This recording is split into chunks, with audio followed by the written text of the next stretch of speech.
આપણું બંધારણ આપણને 6 મૂળભૂત અધિકારો આપે છે, જે શરૂઆતમાં 7 હતા, અત્યારે 6 છે. શું આ મૂળભૂત અધિકારો?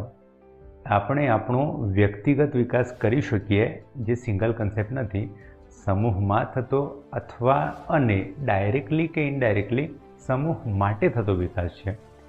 બધા મૂળભૂત અધિકારો જો તમે સમજો, હું જે કહેવા માગું છું એ સમજશો.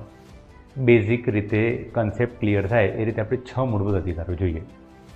પહેલાં તો બધા લોકો સરખા હોવા જોઈએ, કોઈ ભેદભાવ ના હોવો જોઈએ, કુદરતી રીતે મળેલો ભેદભાવ ના હોવો જોઈએ.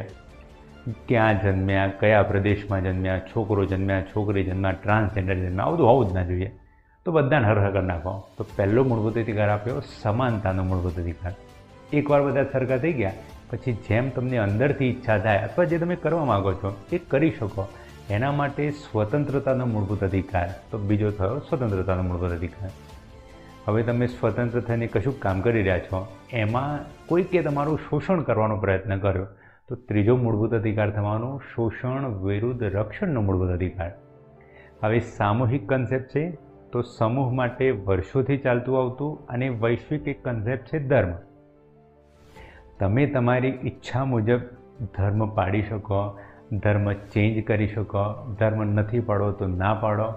એના માટેનો ધાર્મિક સ્વતંત્રતાનો મૂળભૂત અધિકાર, જે આપણો ચોથો મૂળભૂત અધિકાર થવાનો. ધર્મ સાથે કનેક્ટેડ છે કલ્ચર.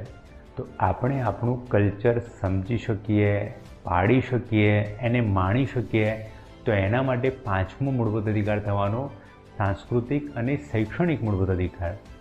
હવે આ બધા મૂળભૂત અધિકારો તમે ભોગવી રહ્યા છો, એમાં કોઈક અડચણ બન્યો, કોઈકે એમાં તમને ભોગવવાથી રોક્યા, તો એના માટે આપણે ડાયરેક્ટ સુપ્રીમ કોર્ટમાં જઈ શકીએ. તો છઠ્ઠો મૂળભૂત અધિકાર થવાનો બંધારણીય ઇલાજોનો મૂળભૂત અધિકાર. ઇલાજો મતલબ દવા. તો આ 6 મૂળભૂત અધિકારો થયા. શરૂઆતમાં એક મૂળભૂત અધિકાર હતો મિલકતનો, પ્રોપર્ટીનો મૂળભૂત અધિકાર. પણ મોરારજી દેસાઈ સરકાર વખતે 1978માં 44મો બંધારણીય સુધારો કરી એ કેન્સલ કરી દીધું. તો હાલ 6 મૂળભૂત અધિકારો છે. તમે મને આનો જવાબ આપજો કે વિકાસ વ્યક્તિગત મતલબ તમારું કોઈ સાથે કનેક્શન જ નહીં, એવી રીતે વિકાસ શક્ય ખરો કે પછી વિકાસ સામૂહિક કન્સેપ્ટ છે? ઓકે, મળીએ.